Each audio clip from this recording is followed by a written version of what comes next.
The mountains of Macedonia trembled beneath the roar of thunder, as if the heavens themselves had risen to announce the birth of a child who would one day shake the world. In the royal palace of King Philip, under stormy skies and flashing lightning, Alexander was born, a boy whose destiny was whispered in prophecy and feared in the hearts of rulers yet to come. Olympias, his mother, watched him in awe, sensing the fire that burned in his veins. "The heavens have spoken," she murmured. "This child carries both lightning and thunder, and the world will bow to his courage or crumble before it." From an early age, Alexander displayed an intelligence and fearlessness that astonished all who saw him. He learned philosophy, strategy, and the secrets of the universe under Aristotle, absorbing knowledge like a flame consuming the night. He tamed Bucephalus, a horse feared by all, proving not just skill, but unbreakable will and daring unmatched by any mortal. Yet it was not strength alone that marked him, it was vision. Alexander dreamed of a world beyond Macedonia, of empires stretching from the familiar mountains to lands no man had ever seen. Every glance eastward, every whispered strategy, every lesson in philosophy and war built the foundation of a destiny that would reshape continents and inspire generations. "The boy will be more than king," his tutors said. "He will be a legend, a storm upon the world, and a name carried on the lips of gods and men alike." And so begins the epic story of Alexander the Great, the boy of thunder, the student of the world, the tamer of the untamable, and the dreamer who would stretch the boundaries of human ambition through blood, fire, and glory. He would rise, a figure who would hold the world in his hands and forever change the course of history. Welcome back to my channel. This channel specializes in writing about epic tales and myths from around the world. Don't forget to like, share, comment, and subscribe to help me out. Today, we will dive into a story titled The Untold Epic of Alexander the Great Myth, History, and Destiny. Here is the detailed content. Chapter 1: The Son of Thunder and Queen. The night the storm broke over Macedon, the heavens themselves seemed to tremble.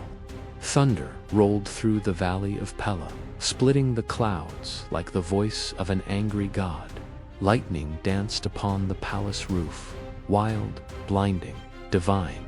Inside, Queen Olympias screamed as pain tore through her body. The torches flickered, shadows twisted on the walls. Servants fell to their knees, whispering prayers to Zeus, for it was said that no mortal child should be born beneath such fury. But Olympias was not afraid. She had dreamt of this night. Days before, she had gone to the temple of Zeusamon, where serpents coiled at the feet of the oracle. There, as the air thickened with incense, she had fallen into a trance. And in her dream, a thunderbolt split the sky, and from it descended a serpent of pure light. It wound itself around her body and whispered in a voice of eternity, "You shall bear the son of the storm, a child of both God and man, whose shadow will stretch from the sunrise to the edge of the world." When she awoke, her heart burned with sacred fire. She knew the serpent was Zeus himself, and that her child would not be Philip's alone. Now, as the storm raged, King Philip II stood outside the birthing chamber, his armor half buckled, his hands trembling. He had faced armies and assassins without fear, but the cries from within the chamber chilled him to the bone. A flash of lightning illuminated the courtyard. At that same instant, a messenger rushed in, pale, drenched, breathless. "My king, the temple of Artemis at Ephesus, it burns. The sacred flame has fallen." Philip's eyes widened. The destruction of Artemis's temple one of the wonders of the world, was an omen, a sign that something greater had entered mortal lands. He turned toward the chamber, and as thunder split the heavens, a newborn's cry rose to meet it. The storm began to calm. The midwife stepped out, trembling. "Your Majesty, a son." Philip took the infant in his arms. The child's eyes were bright and cold as lightning, not the soft blue of Macedon, but a piercing gold. And then the thunder spoke again, one final distant roar, rolling away into silence. For days afterward, the priests and seers of Macedon whispered among themselves. Omens filled the air. A lion cub was found wandering near the palace. An eagle circled above Pella for 3 days without rest. A great horse, wild and untamable, appeared at the royal stables, kicking down its pen as though summoned by the storm. They said these were signs of empire, of destiny. One old seer, blind and trembling, prophesied, "This child shall burn the world as the temple burned that night. His name will be known where the sun rises and where it sets. But beware, all flames, no matter how bright, consume what they touch." Olympias kept her son close, whispering prayers to Zeus and feeding him tales of gods and heroes. She told him that he was not born of men, but of thunder and divine desire. When Philip came to see them, he found his wife staring into the fire, the child in her arms. "You call him Alexander?" the king asked. "Yes," she said. "The name means defender of men. He will be a king," Philip murmured, "if he lives to see manhood." Olympias turned her gaze toward him, her voice low but sharp as a blade. "He will be more than a king. He will be a god." Philip laughed softly, the laugh of a soldier who did not believe in such things. But even he could not deny that when the infant opened his eyes, a strange calm filled the room, as though lightning had passed and left silence in its wake. As the years passed, Alexander grew strong and restless. He wrestled older boys, questioned his tutors, and stared for hours at the mountains to the east, the border between his father's kingdom and the endless world beyond. Sometimes, in his dreams, he saw a blinding light and heard a deep voice whisper, "Conquer the horizon, break the walls of men. The sky itself shall bow before you." He would awaken, drenched in sweat, the sound of thunder fading in his ears. And somewhere in the palace, his mother would smile in the dark, knowing the prophecy was unfolding. On his 13th birthday, a storm returned to Pella, not as violent as the one that had heralded his birth, but loud enough to shake the rafters. Olympias watched as her son stood upon the balcony, unflinching as lightning lit the sky. "Do you fear the storm, my son?" she asked. "No," he said. "It sounds like home." She placed her hand on his shoulder. "Then remember, Alexander's storms are born to move, not to rest. One day you too will shake the world." He looked out toward the east, where the clouds glowed with fire. "And when the storm ends, then," she said softly, "the gods will know your name." That night, the storm passed over the mountains and vanished. But in its wake, the people of Macedon whispered that the heavens had given them a sign, and that the child born of thunder would one day command the skies themselves.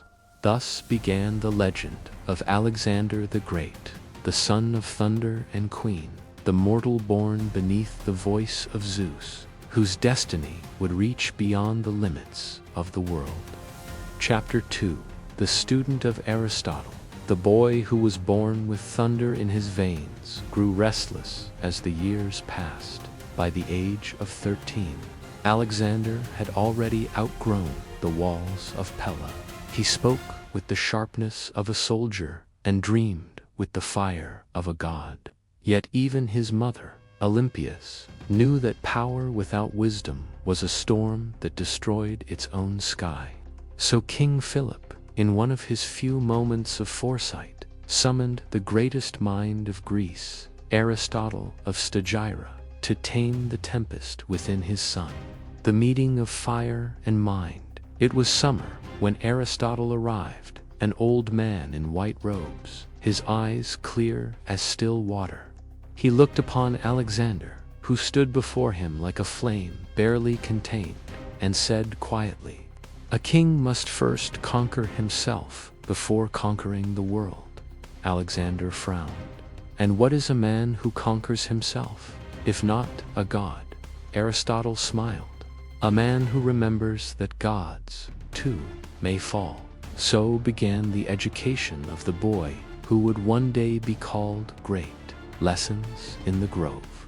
They studied not in marble halls, but in a grove of trees near Mysa, where sunlight fell like gold through the leaves.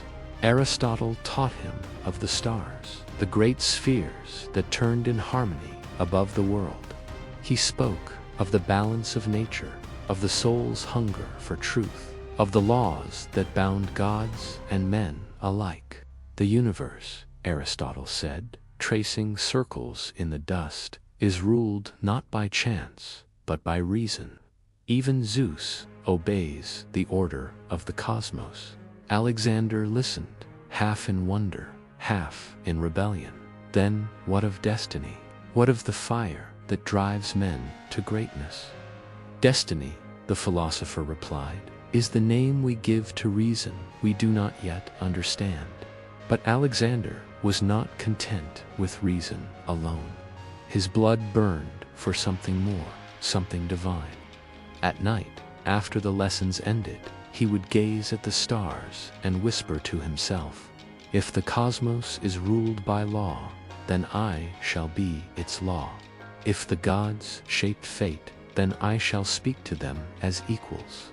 He began to see the world not as a cage of men and borders, but as a living mind, a vast body, waiting for one heartbeat to unite it. Aristotle saw it too, the glimmer in the boy's eyes that was more than ambition. It was vision. It was the first spark of empire, the nature of leadership. One morning, Aristotle placed a cup of water before his pupil. "What do you see, Alexander?" "A reflection," the boy said, "my own face." "Then remember this, the people are your water. As long as they are still, you will see yourself clearly. But stir them too much, and you will be lost in the storm." Alexander frowned again. "And if I must stir them to greatness, then be ready to drown in their depths," the old philosopher said.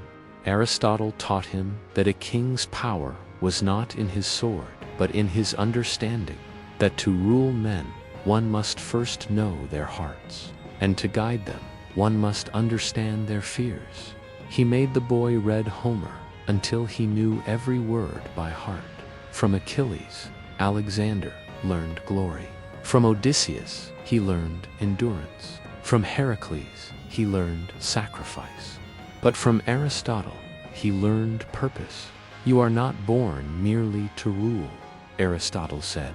"You are born to reveal what mankind might become." The birth of vision. One evening, under a crimson sunset, Alexander asked, "Master, what is the greatest empire?" "The empire of the mind," Aristotle replied. "For kingdoms crumble, but ideas never die." Alexander nodded slowly. "Then I will build both an empire of the sword and of the soul." The philosopher looked at him long, then sighed. "Then may the gods guide you, for such men are loved and feared by all, even Olympus itself." Seeds of greatness. By 16, Alexander's knowledge rivaled that of his teachers. He could quote the poets, debate the philosophers, and speak of the stars as though he had walked among them. He learned medicine, ethics, geometry, rhetoric, and the art of command.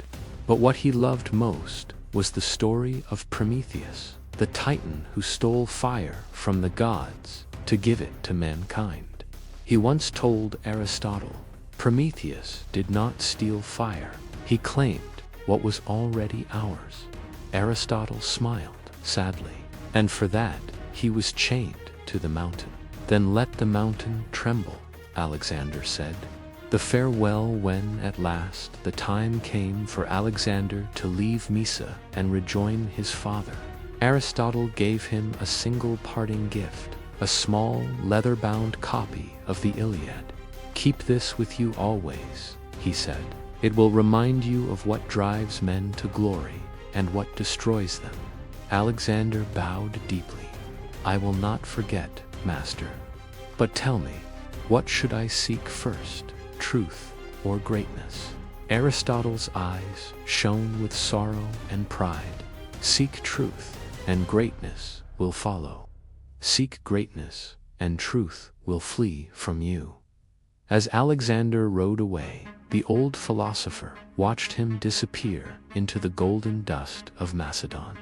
He knew the boy carried within him the spark of gods, a light too fierce for the world to contain. And he whispered to no one but the wind, May wisdom walk beside your fire, my son, for a mind without mercy is the cruelest of kings. That night, a storm gathered once more above Pella, but this time the thunder sounded not in anger. It sounded like applause, for the child of thunder had learned to speak to the stars, and soon the stars themselves would learn to whisper his name. Chapter 3. The Horse and the Boy. The plains of Macedon shimmered beneath the noon sun. Dust rose in spirals, carrying the smell of sweat and iron, the scent of soldiers and stallions. King Philip stood at the edge of the field, his warriors laughing around him, their attention fixed on a massive black horse that refused to be tamed. The beast reared, striking at the air with its hooves, eyes wild with fury. No reins could hold it, no man could mount it. A curse of Ares, one soldier muttered. A demon, said another. Even the grooms stepped back in fear, their hands bleeding from failed attempts to calm it. The horse, Bucephalus, they called him the ox-headed one, snorted and turned in circles, kicking the dust skyward as if defying the world itself.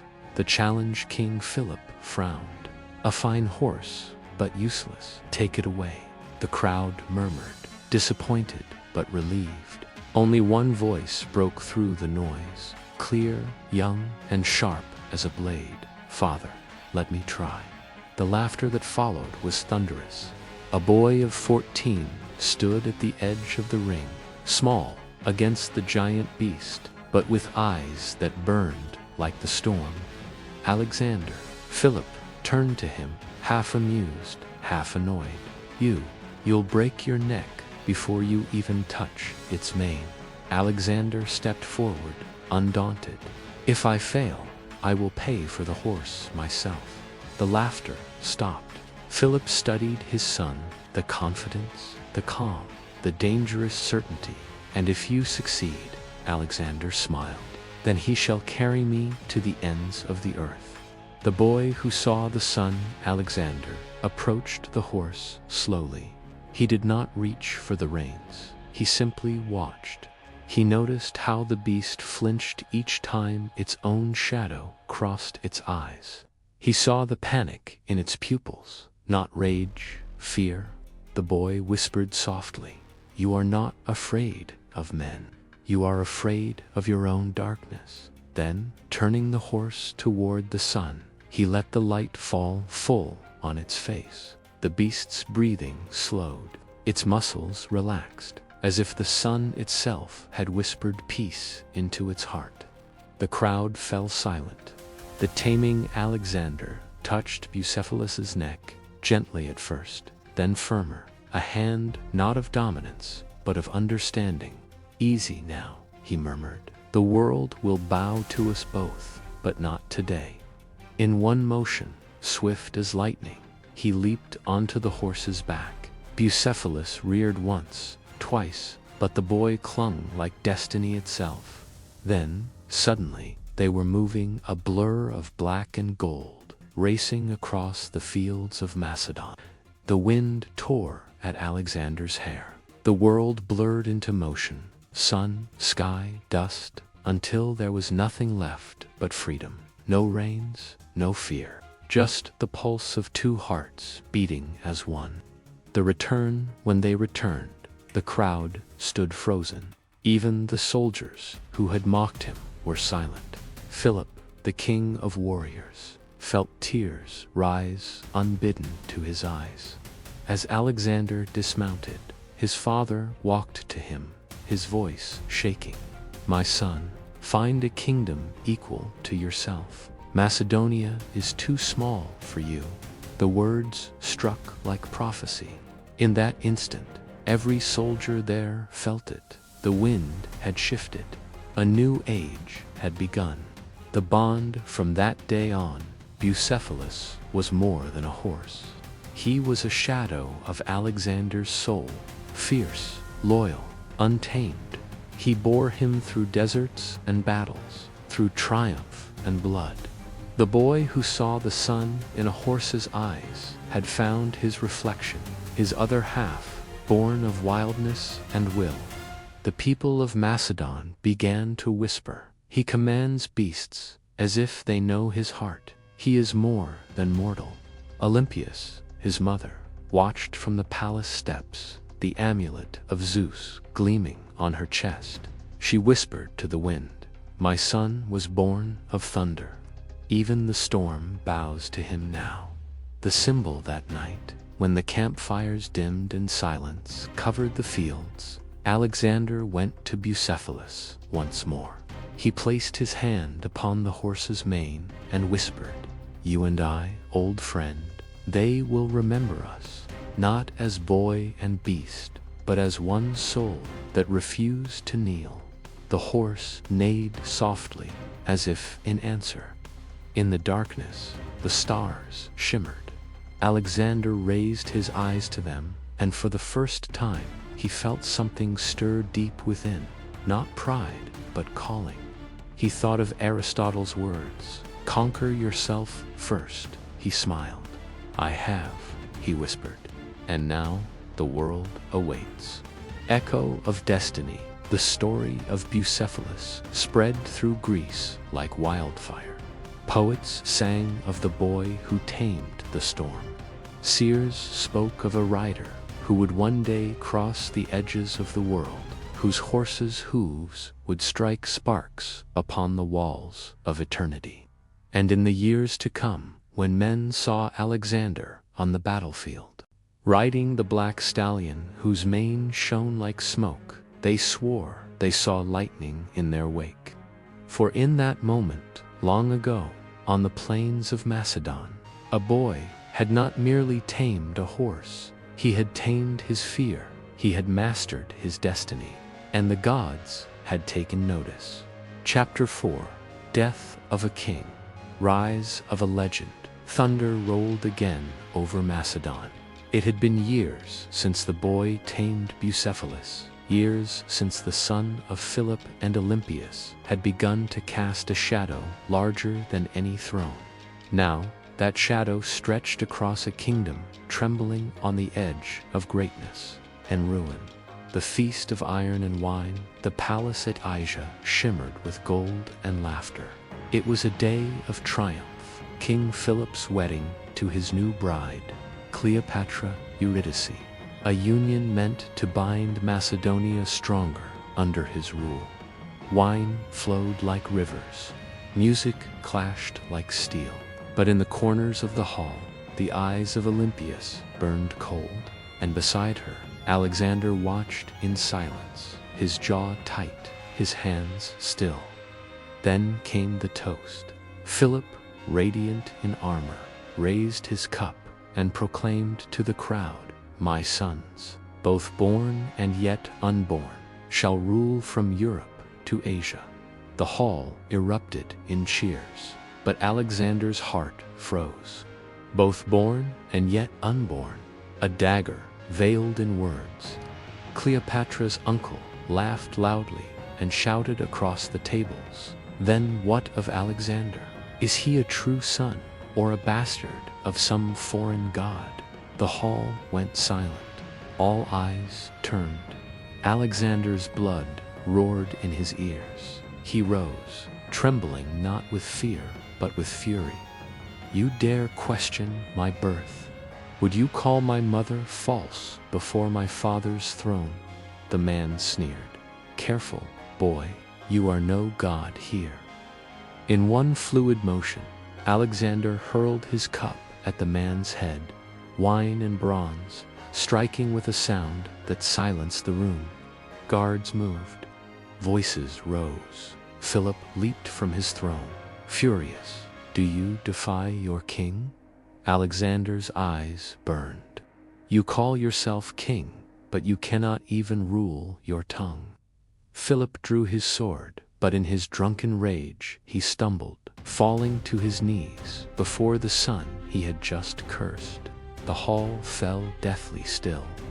Alexander looked down at him, this man of war, this father of iron, and said quietly, "Here lies the one who would cross from Europe to Asia, yet cannot cross from one table to another without falling." He turned and left. Exile and return, Olympias fled soon after, back to Epirus, her homeland. Alexander, cast out by his father's wrath, rode north into exile. His loyal friends, few but unshaken. 4 months, Macedonia boiled with whispers that the prince was finished, that Philip would replace him with a new heir. But fate does not forget its chosen. When word came that Philip sought reconciliation, Alexander returned. Father and son met again under the cold light of winter, 2 lions circling, no longer certain who was master. Philip clasped his son's arm and said, "We are both too proud for peace, and too alike for war." They laughed the uneasy laughter of men who knew destiny would not share them both. The shadow behind the throne months passed. Philip prepared for his greatest dream, a grand campaign against Persia. All Greece would march under his banner. The gods seemed to bless him. Yet in the dark corners of Asia, betrayal was ripening.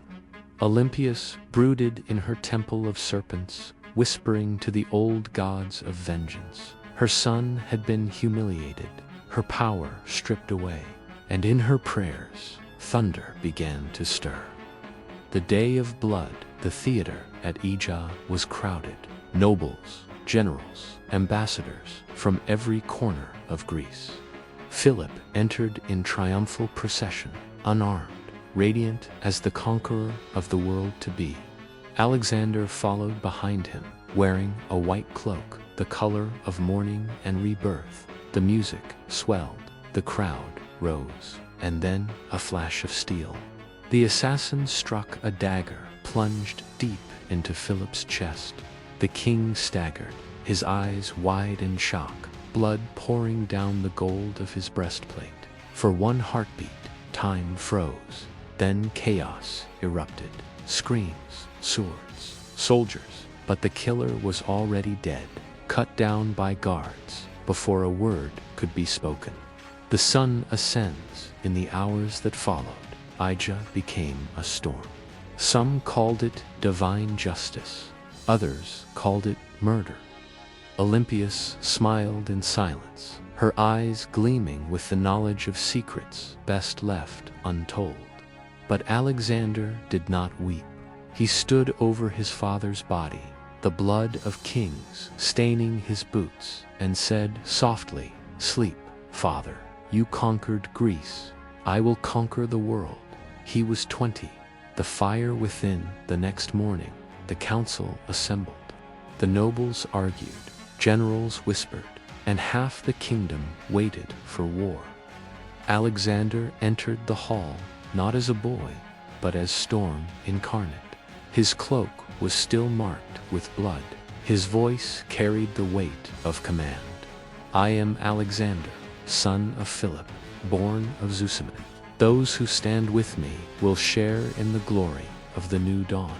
Those who stand against me will share my father's fate. Silence fell, and one by one they knelt.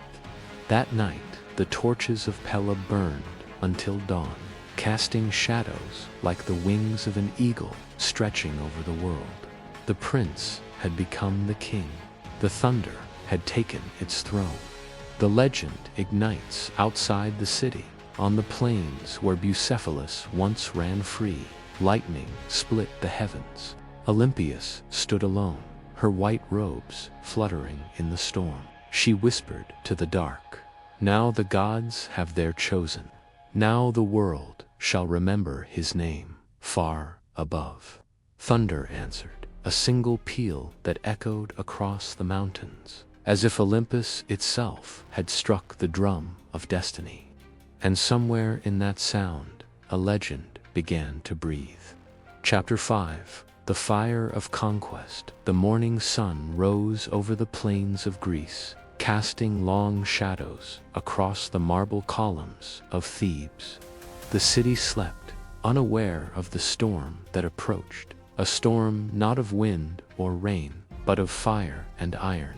Alexander, now king of Macedonia, rode at the head of his phalanx. Bucephalus thundered beside him, mane and tail alight in the early light.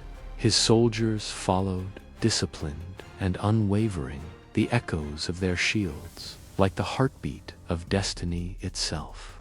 Today, Alexander whispered to himself, we burn not just walls, but fear itself. The march to Thebes, proud and defiant, had revolted against Macedonian rule. Its citizens believed the boy king could be ignored, that Philip's death would fracture the Macedonian grip.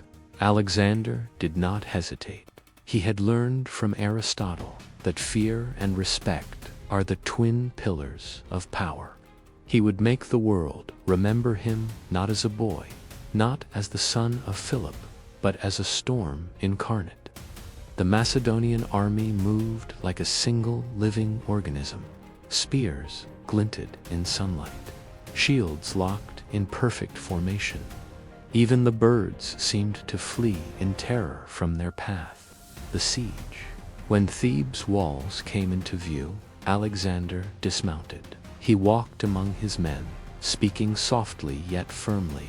You fight not for Thebes alone, but for every city that would dare defy the order of the world. Strike with honor, strike with certainty, strike as if the gods themselves watch. The army advanced.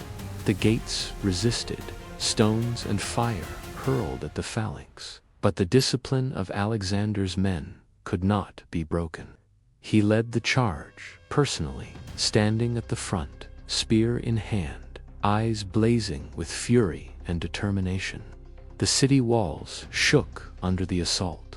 The defenders fought bravely, but they were no match for the calculated ferocity of the Macedonians. The flames of warning. Once inside, Alexander allowed no hesitation. Thebes would be made an example. Buildings were set ablaze, temples crumbled, and the streets were filled with the smoke of warning. Yet Alexander spared the lives of those who surrendered. His fury was for the prideful, the defiant, those who challenged the inevitability of his rule. The citizens of Thebes fled, and by nightfall, the city was under Macedonian control. The fire, though destructive, also carried a lesson. Resistance was a luxury the world could no longer afford. The declaration after the conquest, Alexander stood atop the shattered walls of Thebes, looking toward the horizon. He raised his arms, and his voice carried across the plains. Greece, hear me. I am Alexander, son of Philip, heir to Macedonia, and servant of destiny. The world bends to no man, but it shall bend to me. Those who follow will rise with me. Those who resist will burn in the fire of their own defiance. The soldiers cheered. The earth seemed to tremble in approval. Even the distant mountains, ancient and unyielding, seemed to bow beneath his words. The first taste of glory. That night, Alexander dined among his generals, but his mind was elsewhere. Maps, letters, and dreams of Asia filled his thoughts. He knew that Thebes was only the first spark, the first fire in a chain that would engulf kingdoms, empires, and eventually the world itself. He spoke quietly to his closest companion. "I have learned what it is to strike fear. I have learned what it is to command men. But the world beyond Greece, it calls, and I must answer." Bucephalus neighed softly at his side, as if to affirm that the boy king's destiny had truly begun. The warning to Greeceward of Thebes' destruction spread like wildfire across the Greek city-states. Athens, Sparta, and Corinth took notice. Some envied Alexander's brilliance. Some trembled at his ruthlessness. But all knew the truth. The boy who tamed Bucephalus and burned Thebes had arrived. He was no longer a prince of Macedonia. He was a storm that would sweep across the lands, reshaping them in his image. The fire within, in the quiet hours of the night, Alexander stood once more atop the Theban walls. The smoke rose like dark clouds into the moonlit sky. He felt a fire burning inside him, brighter than any torch, fiercer than any sword. "I will not stop," he whispered. "I will not rest. The world is wide, and I will claim every corner. Every mountain, every river, every city shall know my name." The wind carried his words into the darkness, and somewhere, far beyond the horizon, the first tremors of the Persian Empire would hear them too. The legend begins, thus did Alexander begin his campaign, not merely as king, but as the embodiment of destiny itself. The flames of Thebes were both warning and promise, a prelude to the conquests that would span continents and defy the gods themselves. The son of thunder had claimed his first victory, and the fire of conquest was only beginning to blaze. Chapter V. Crossing the Hellespont, the sea lay before them like a mirror of silver and shadow, stretching endlessly toward the unknown. The Macedonian fleet, hundreds of ships strong, rocked gently in the waves of the Hellespont. Alexander stood at the prow of his flagship, eyes fixed on the horizon, wind tearing his cloak and hair. Bucephalus pawed the deck behind him, sensing the tension, the anticipation, the destiny that pulsed in every heartbeat of the soldiers. "Beyond this water lies the empire of kings," Alexander whispered, almost to himself, "and I shall claim it, or be claimed by it." The call to Asia, it had been years of preparation. Supplies gathered, soldiers drilled, alliances forged and threatened, all for this moment. Persia, the great empire of Darius, lay to the east, vast as the horizon, unyielding as the mountains. And now, the boy king, barely 20, would cross into foreign lands where no Greek had walked before, with fire in their soul. He turned to his generals. "Today, we step not onto soil, but into history. Every man who follows me across these waters will be remembered forever. Fear nothing, respect nothing, conquer or die trying." The soldiers, young and old, hardened by years of training and battle, raised their swords in unison. The air seemed to vibrate with their collective heartbeat, a storm waiting to strike. The first step, Alexander himself took the first step into the shallow waves, water lapping at his boots. Behind him, the fleet followed. The Hellespont, once a boundary between Europe and Asia, now became a river of destiny. He raised a spear in the sunlight, and for a moment it glimmered like a lightning bolt. Let the Persians see the hand of Zeus in our path, he declared.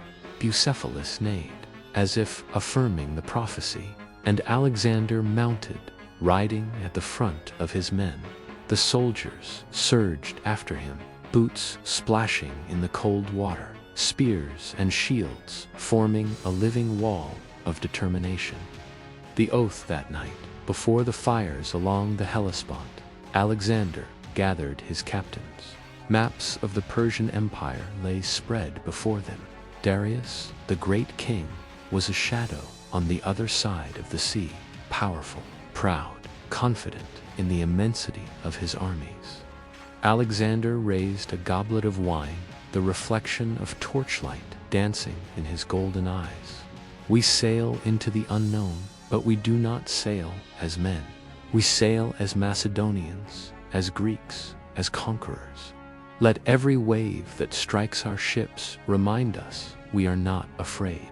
The generals, inspired, swore the oath of loyalty, not just to their king, but to the destiny they shared, to Asia and beyond. They shouted, voices echoing across the water. The first strike when Alexander and his army reached the shores of Asia Minor. The soil was strange and foreign. The scent of the land, the heat of the sun, the cries of unfamiliar animals, all signaled that they had crossed from myth into reality. The first town they encountered was small, fortified, and unprepared for the Macedonian war machine. Alexander, at the head of his companions, charged with the precision of a single living entity. Bucephalus thundered ahead, hooves striking sparks from stone, and the soldiers followed like a river of fire. The town fell swiftly. No quarter for those who resisted, mercy for those who surrendered. The Hellespont had been crossed, and the first step of conquest had been made, the symbol of unstoppable will. Alexander walked among his soldiers after the battle, observing not just the dead, but the living. "Do you see?" he asked them. "This is not just victory. This is a declaration that no wall, no river, no empire can halt the hand of destiny." His generals nodded, some in awe, some in fear. Even the soldiers whispered among themselves, "The boy is not just a king, he is a storm." The first thunder of Persia word reached the Macedonians quickly. Darius had been informed. The Persian satraps mobilized their forces, their confidence in the empire's might unshaken. But Alexander only smiled. "Let them come," he said. "The greater the shadow, the brighter our flame must shine." And so the Macedonian army pressed onward, crossing river after river, mountain after mountain, leaving whispers of fire and fear in their wake. Bucephalus remained at his side, faithful and unyielding, a living reminder that even the wildest spirit could be tamed by courage and understanding. Destiny on the horizon. At night, Alexander often walked the beach alone, listening to the waves crash against the shore. He thought of Greece, of Macedonia, of the fathers and kings who had ruled before him. He thought of Aristotle, of Olympus, of the thunder that had marked his birth. "This is only the beginning," he whispered. "The world is waiting, and I shall not be denied." The Hellespont, which had once seemed a simple strait of water, had become a threshold of legend. Crossing it was not just a step across lands, it was a step into eternity. And as the stars reflected on the calm waters, Alexander knew every empire that waits beyond the horizon will feel the thunder of my coming. Chapter 7. The Battle of Granicus. The sun rose over the Granicus River, like a blade of fire slicing the sky. Its waters sparkled, serene, betraying nothing of the carnage that was about to unfold. Alexander stood at the riverbank, armor gleaming, spear in hand. Bucephalus pawed the ground beside him, muscles tense, nostrils flaring. Today, Alexander whispered, voice carrying the weight of destiny, we meet Persia in the heart of their own world. Either we stand immortal, or we fall forgotten. Crossing into fate, the river was shallow but swift, its currents testing every step. Alexander mounted Bucephalus and led the charge, the Macedonian phalanx behind him moving as one living organism. Shouts and war cries rose like thunder. The Persian satraps, waiting on the opposite bank with cavalry and infantry, smiled with confidence, unaware that a storm had arrived. Fear nothing, Alexander called, his voice slicing through the clamor. Death is only the path to glory.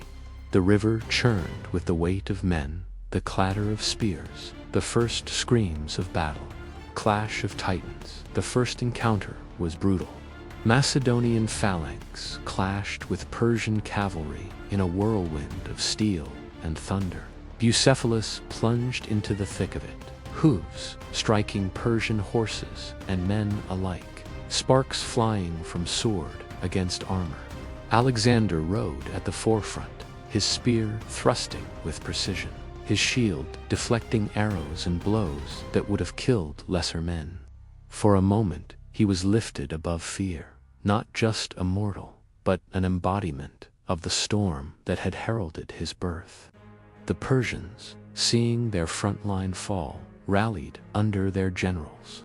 But Alexander's courage, unmatched and visible, inspired his men to feats beyond human strength.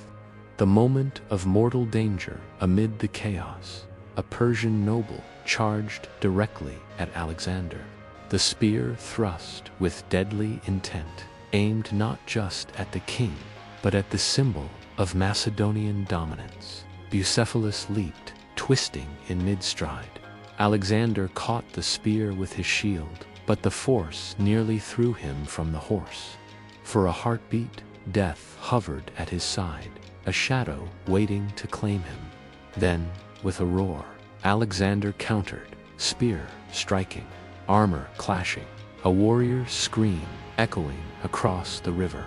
The Persian fell, and the moment of mortal peril passed, leaving behind only the fire of survival and the taste of triumph. Turning the tide by midday, the Macedonians had seized control of the riverbank. The Persian army faltered, their ranks broken by the precision and unity of Alexander's forces. He moved through the battlefield like a tempest, his eyes glowing with a divine light, striking terror into all who dared oppose him. Bucephalus, black as night, mirrored his master's fury, trampling and scattering the enemy. Soldiers spoke later of seeing him rise above the fray, a golden figure atop a black steed, and believed that Zeus himself had descended to fight beside Alexander. The price of glory victory came at a cost. Many of Alexander's men fell, loyal and brave, their blood soaking the earth he intended to claim. He knelt beside them, whispering prayers to the gods, promises of remembrance, and words of courage to the living. Your names shall echo beyond time, he said, voice low but fierce. You have carved the first step of eternity with your courage. Bucephalus nuzzled him, sensing both sorrow and triumph, the bond between boy and horse, now forged in the heat of life and death. Aftermath. The Persian remnants retreated, leaving Granicus in Macedonian hands. Alexander surveyed the river, now dark with blood and mud, and felt the weight of what it meant to lead, to survive when others died, to command not only men, but destiny itself.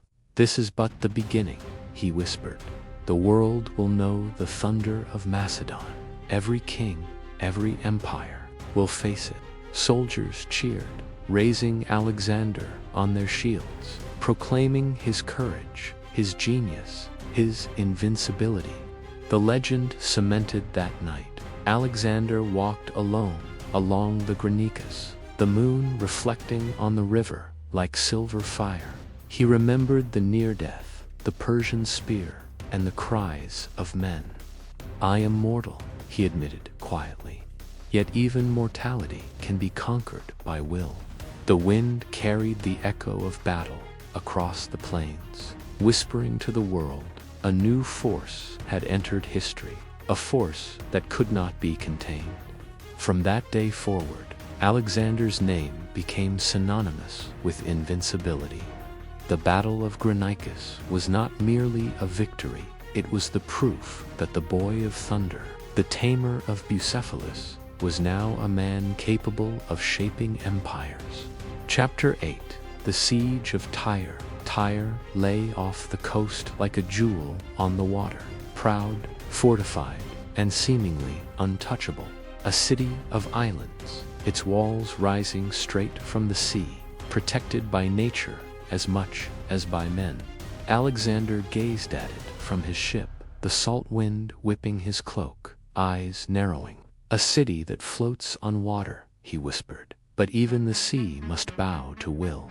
Bucephalus stomped on the deck, sensing the challenge, the impossibility. But Alexander had never been daunted by what others called impossible. The planned Tyre had defied him, closing its gates to Macedonian diplomacy and mocking his prior victories. The boy king, now seasoned by battle, knew that brute force alone would not suffice. He summoned his engineers and architects, men who could build not only walls but miracles. "If the city will not come to us," Alexander said, "then we will bring the earth to the city." They began constructing a causeway, a bridge of earth and timber, stretching from the mainland to the island, an unprecedented engineering feat meant to bring siege engines and soldiers within striking distance. The siege begins months past. Sun and storm alternated over the causeway, waves crashing against it. Yet the Macedonians persisted. Alexander rode along the line each day, encouraging men, overseeing construction, leading attacks on Tyrian ships. The Tyrians fought fiercely, hurling fire, arrows, and stones. But the Macedonian determination was unyielding. "They think the sea protects them," Alexander said, eyes alight with fire. "We will turn their fortress into dust and their pride into legend." Bucephalus carried him fearlessly into every skirmish, hooves striking fear into enemy hearts, mane flowing like black flame. Ingenious assault. Alexander knew that time was both ally and enemy. He combined siege towers, catapults, and ships to strike at multiple points simultaneously. Even the Tyrians, proud and cunning, could not anticipate the breadth of his strategy. "Observe," he told his generals. "Victory is born, not from strength alone, but from imagination. A mind unbound can overcome walls, rivers, even the gods' favor." Night attacks, feints, and relentless pressure gradually weakened the city. The causeway, once a fragile line of earth, became a bridge of inevitability. Breaking the walls, finally, after months of siege, the Macedonians reached the walls. Battering rams struck like thunder, arrows rained like lightning, and Alexander led the final assault atop Bucephalus. "For Macedonia, for destiny," he roared. The gates shattered, defenders fell, and the city that seemed untouchable was breached. Alexander rode through the streets, not merely a conqueror, but a living storm, asserting that no fortress, no matter how impregnable, could withstand his will. Triumph and mercy, despite the destruction, Alexander exercised measured mercy. He spared those who surrendered and rewarded those who had resisted with courage, sending a message that loyalty and valor would be honored, even amid conquest. The city of Tyre, once floating and proud, became a symbol of both defiance and the inevitability of Alexander's power. The fire of inspiration, as night fell, torches lit the island. casting shadows across the broken walls. Alexander walked among his soldiers, the sea wind carrying the scent of salt and victory. "Men," he said, voice carrying across the harbor, "we have done what was thought impossible. Let this be a lesson to all kings, all cities. No wall, no sea, no pride can withstand the will of destiny." The soldiers cheered, their voices echoing over the water, into the distant horizon where Persia awaited. The legend solidifies from that day on. Tyre was spoken of not merely as a city conquered, but as the proof that Alexander's vision transcended the possible. He had built bridges over water, struck down walls with strategy and courage, and shown the world that human will could rival even nature itself. Bucephalus nuzzled his master, a silent partner in glory, as Alexander gazed out over the sea. "Asia awaits," he murmured, "and I will ride across it, as fire across the wind." Above the waves, the moonlight shimmered on the conquered city, reflecting the indomitable spirit of a king who refused to be denied. Chapter 9. The Pharaoh of the Sun. The desert stretched endlessly before him, golden sands reflecting the scorching sun like a sea of molten light. Alexander rode atop Bucephalus, spear gleaming eyes fixed on the horizon where the Nile met the sky. Behind him, his army followed, hardened by battles in Asia Minor and Tyre, yet awed by the strange and ancient lands they now traversed. "Egypt," Alexander whispered, "a land older than the gods themselves, and soon it shall know the hand of destiny." Arrival at the Nile. The sight of the Nile struck awe into his soldiers. Its waters carried the lifeblood of a civilization older than Greece, lined with palm trees, temples, and villages that had flourished for millennia. Alexander dismounted at the riverbank, his boots sinking into the rich silt. Priests and locals observed him silently, their eyes wary yet respectful. Word of the Macedonian king's conquests had preceded him, reaching even this ancient land. The prophecy of Amun-Ra at Memphis. Alexander was brought before the high priests of Egypt. They studied him carefully, noting his presence, his bearing, and the fire in his eyes. "The god Amun-Ra has spoken," intoned the chief priest. "A son of thunder will come to us, a king born of lightning and earth, destined to unite lands beyond the river and sky." Alexander bowed slightly, understanding that his legend was now intertwined with divine will.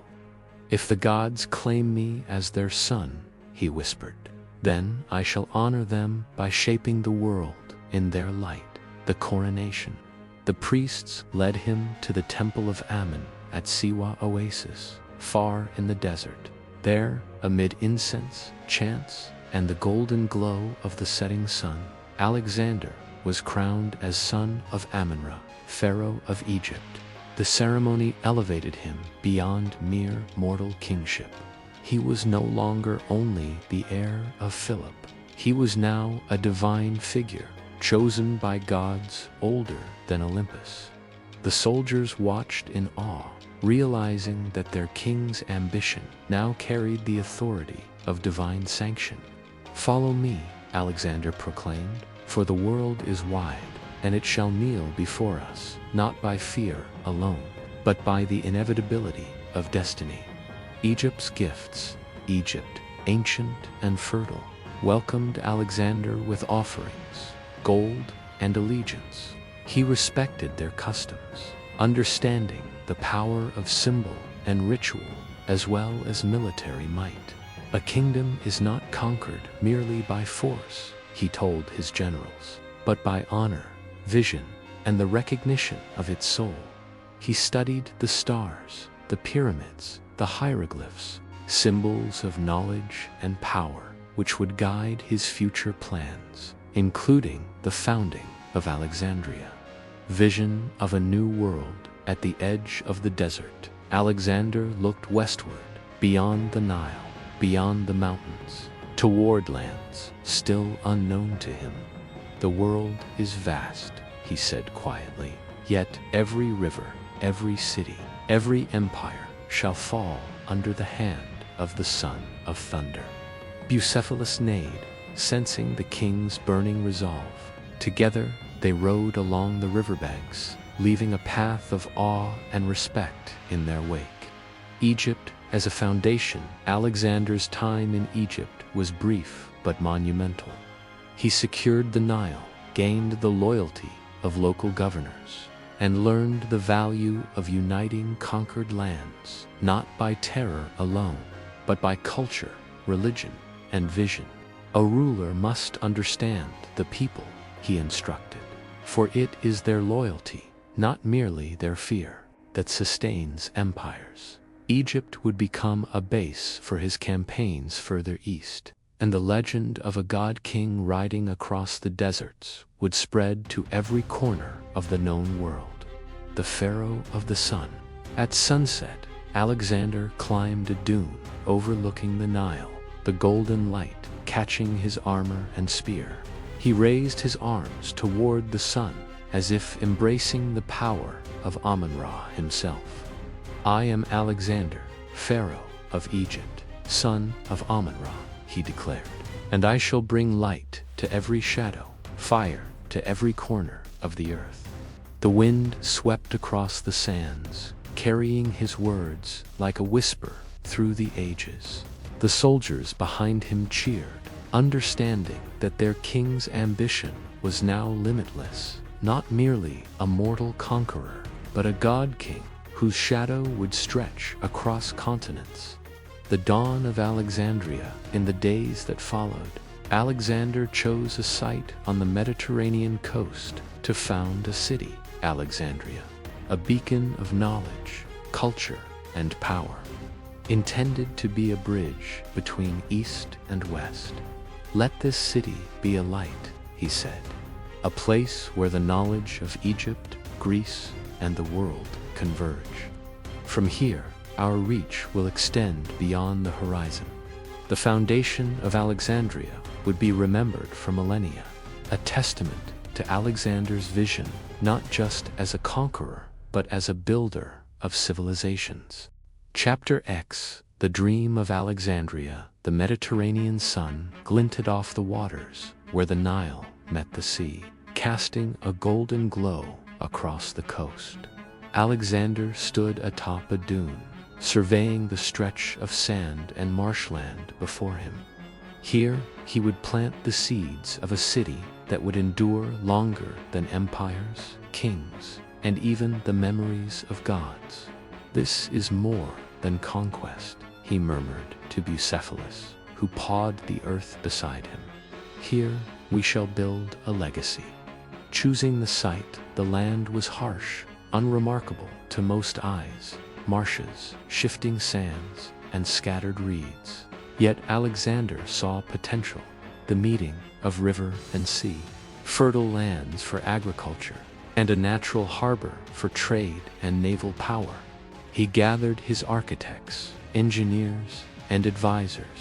"We shall build not only walls and towers," he said, "but libraries, temples, and markets, a city where knowledge flows like the river itself." They listened intently, knowing that Alexander's vision extended beyond mere conquest. He imagined a world connected by wisdom as much as by sword. The foundation work began immediately. Laborers from Egypt, Macedonia, and conquered lands combined their efforts. Granite stones were hauled from distant quarries, canals dug, and streets mapped with geometric precision. Alexander supervised personally, walking among men, offering encouragement, and occasionally laying a cornerstone himself. "Every stone, every street, every wall shall speak of greatness," he said. "Let this city be a beacon for all generations." Bucephalus, as always, remained near him, a silent partner in vision and determination. a center of knowledge. Alexander envisioned Alexandria as more than a city of commerce and power. It would be a hub of knowledge, culture, and learning. He invited scholars, astronomers, philosophers, and engineers from all corners of his growing empire. Here, men shall study the stars, the earth, and the human soul, he proclaimed. Here, the wisdom of Egypt, Greece, Persia, and beyond shall meet. Let no knowledge be forbidden, no discovery uncelebrated. The foundations of the future library of Alexandria, even if unbuilt in his lifetime, were already imagined in his mind. Every street, every square, every port would reflect the merging of civilizations. The people of the city Alexander also considered the inhabitants not just soldiers or laborers, but citizens. A city is not a fortress, he said. It is its people. Treat them well, and they will carry your name further than armies ever could. He instituted policies to encourage trade, education, and cultural exchange. Merchants from Asia, Europe, and Africa would bring their goods and ideas. Scholars would debate under the shade of new temples. Children would play in squares that would one day be surrounded by monuments to human achievement. The vision of eternity. At sunset, Alexander walked along the partially completed walls, looking out over the Mediterranean. Here, the world will meet itself, he said softly. Here, the past and the future converge. This city will outlast kings, empires, and even the stories of gods. It will be the heart of a world we have yet to imagine. Bucephalus neighed, as if affirming the vision. Alexander touched the stallion's mane, feeling the pulse of destiny beneath his hand. We ride not just to conquer lands, he continued, but to shape civilizations, to leave a mark that cannot be erased. A dream beyond empire. Alexandria would not be merely Macedonian, nor purely Egyptian. It would be a fusion, a meeting point of East and West, a city where cultures, religions, and ideas could coexist and thrive. Alexander's dream extended far beyond the battlefield. It encompassed the human spirit itself. Empires fall, he told his generals, but ideas endure, and this city will endure. He watched the sun dip below the horizon, imagining streets lined with scholars, temples to all gods, markets bustling with merchants from every known land. The Nile carried the promise of the future, and Alexandria would be the river's gift to humanity. The king as builder for the first time. Alexander's soldiers saw their king not as a warrior or conqueror, but as a visionary. He spoke of cities, libraries, temples, and people, inspiring them to see beyond war, to imagine a world united by knowledge and ambition. We conquer not just lands, he said. We conquer time itself. Every stone laid here carries our purpose. Every canal reflects our will. The dream of Alexandria became a testament that Alexander was not only a destroyer of cities, but also a builder of civilizations. A man whose legacy would shape the future in ways swords never could. Chapter 11. Gaugamela. The clash of kings. The plains of Gaugamela stretched endlessly, a golden sea of dust and heat under the relentless sun. Alexander stood atop a small rise, his eyes sweeping the horizon. Before him lay the Persian army, vast, countless, a tidal wave of spears, cavalry, and chariots that blotted out the earth itself. Darius III, the great king, waited at its center, confident in the immensity of his power. Numbers are nothing, Alexander whispered, if courage and strategy guide the hand of destiny. Bucephalus pawed the ground, sensing the tension. the imminence of war, the weight of history that would be decided in hours, the calm before the storm. The Macedonian army, though outnumbered, stood like a wall of iron and resolved, spears polished, shields gleaming, ranks perfectly aligned. Alexander rode along the line, speaking quietly to his generals. "Remember, this battle is not only for Persia, but for all the lands that would dare defy us. Strike with precision, with courage, with the inevitability of fate itself." Soldiers, hardened by previous victories, felt the thrill and fear intertwine, knowing they followed not just a king, but a force that history itself seemed to favor. The opening moves, Darius unleashed his chariots and cavalry, attempting to break the Macedonian lines. Alexander, anticipating the move, widened his phalanx, creating channels for the enemy to funnel into traps. The clash was thunderous, metal against metal, hooves pounding the earth like war drums, cries of men echoing across the plains. At the forefront, Alexander rode with Bucephalus, spear striking, shield deflecting, a living embodiment of the storm of conquest. "Forward," he shouted, "forward, for Macedonia, for destiny." The turning point, Darius, seeing the Macedonians hold, attempted a direct strike against Alexander himself, believing that killing the king would shatter the army. Alexander, however, anticipated the danger. With Bucephalus's unmatched agility and his own mastery, he deflected the assault, countering with a precision strike that felled the Persian commander at the front. For a moment, the two armies paused, a heartbeat where fate itself hung suspended. Then, with a roar, the Macedonians surged forward, turning pressure into momentum. Strategy and brilliance, Alexander executed the hammer-and-anvil tactic perfectly, drawing Darius's forces into traps while cavalry struck at the flanks. The Persian numbers were immense, but coordination failed under the relentless Macedonian pressure. Spears and arrows rained down like a storm. Chariots were overturned, and confusion rippled through the enemy ranks. "A king does not merely lead," Alexander said to his generals. "A king moves the hearts and minds of men, even on a battlefield where death waits in every shadow." The flight of the king.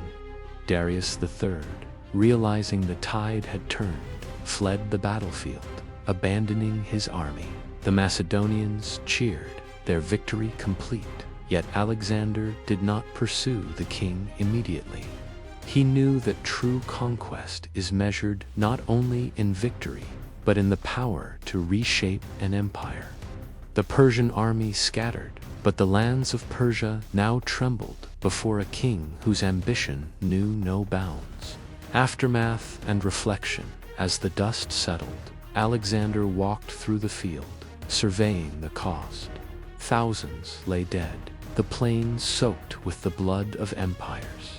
He knelt beside the fallen, whispering prayers to the gods and promises of remembrance.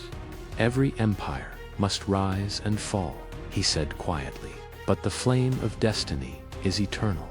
Today, Persia learned that its kings can be challenged, its lands claimed, its fate rewritten. Bucephalus nuzzled him gently, the bond between horse and rider stronger than ever after battles won and survived. The legend grows word of Gaugamela spread quickly, not just across Persia, but through Greece and beyond. Alexander's brilliance as a tactician, his courage in the face of overwhelming odds, and his near-mythical presence atop Bucephalus became legend. "He is not a king," whispered a soldier later. "He is the hand of Zeus, incarnate upon the earth." Alexander, though victorious, looked eastward. The empire was not yet complete. Babylon, Persepolis, and lands beyond still awaited. "The world is wide," he said softly, and it shall bend to the will of the Son of Thunder. Destiny's edge, Gaugamela, was more than a victory. It was proof that Alexander's vision was unstoppable.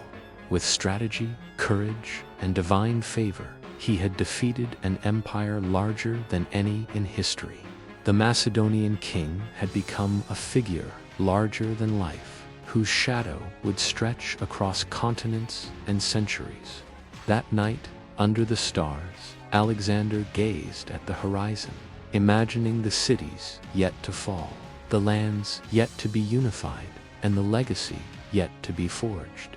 "The gods have marked my path," he murmured, "and I shall ride it to its end, wherever destiny calls." Chapter the 12th, The Fall of Persia. The sun rose over Babylon like molten gold, casting long shadows across the grand city. Alexander's army marched through the gates, victorious yet solemn. The streets were lined with citizens who watched in awe and fear, whispers of the Macedonian king spreading like wildfire. The empire of Darius III, once mighty and unchallenged, now lay exposed before the boy who had tamed men, rivers, and nations alike. "Every empire has its end," Alexander murmured, "and today, Persia's dawn gives way to the night of destiny." Bucephalus trotted beside him, ever vigilant, a living reminder of the storm that had swept across continents, entering Babylon. The city of Babylon was a marvel, walls towering, canals crisscrossing like veins of life, temples reaching toward the heavens.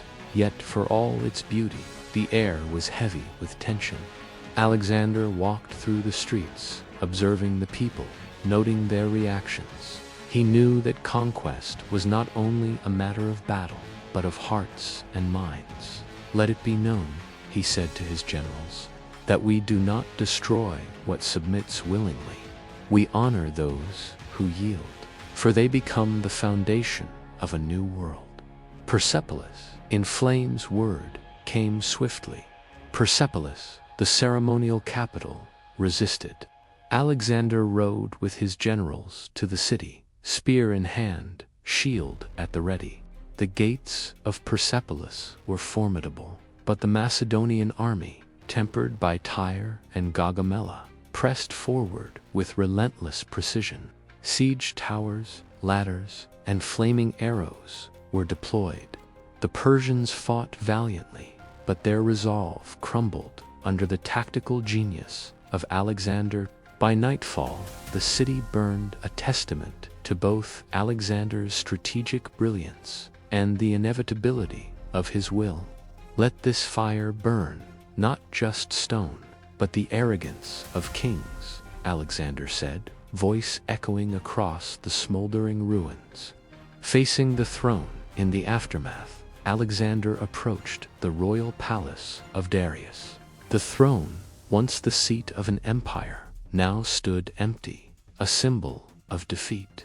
Maps, treasures, and proclamations lay scattered, the remnants of a kingdom that had been too large to withstand one man's ambition. Alexander stood before the throne, silent for a moment. "Here sits the weight of empires," he whispered, "and yet it bends before the courage of a single soul." Bucephalus nuzzled his master's side, sensing the significance of the moment. The spirit of Persia, despite victory, Alexander did not gloat. He walked among the citizens of Babylon and Persepolis, offering protection, governance, and respect for local customs.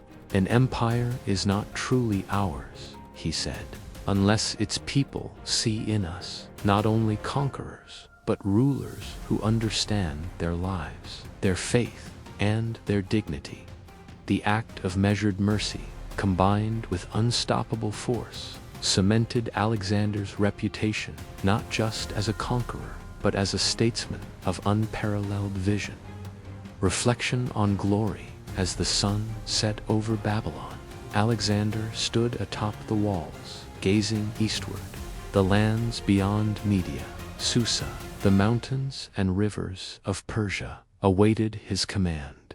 "I have taken the throne of kings," he said softly, "but the world is wider still, and the fire of conquest is not yet quenched." Bucephalus pawed the stone beneath them, the bond between horse and rider now tested in battle and triumph. Alexander's mind raced plans for new cities, alliances, and campaigns. The fall of Persia was monumental, yet it was only a stepping stone toward the vision he carried, a world unified under the hand of destiny itself. The king among kings, Alexander, did not linger long. He sent envoys, secured governance, and ensured that the Persian people would remain loyal through respect and admiration rather than terror alone. Every act, every decision was a calculated step in shaping an empire that would endure beyond the lives of kings and soldiers alike. "The kings who came before me built palaces," he mused, "but I build the world itself, stone, river, mind, and heart." The Macedonian army rested, but the legend of Alexander burned brighter than any fire in Persepolis. Destiny achieved.